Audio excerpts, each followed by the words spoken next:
يقول فضيلة الشيخ وفقكم الله، أرجو أن تفصلوا لنا تفصيلا مناسبا في حكم من طاف حول القبور، وماذا نقول عمن طاف في هذا الزمان في بعض البلدان الإسلامية؟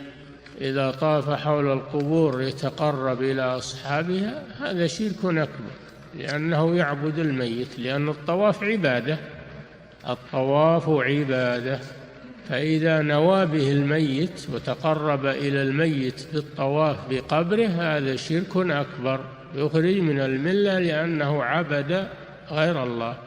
أما إذا كان يظن أن الطواف بالقبر أنه عبادة لله وناويه لله عز وجل، ولكن يطوف بالقبر يظن أنه ينفع الطواف به عند الله، فهذا يعتبر شركا أصغر، لأنه لم يقصد القبر وإنما قصد التقرب إلى الله، لكن تقرب إليه ببدعة، تقرب إلى الله ببدعة، فهذا يعتبر ضلالا ويعتبر شركا أصغر.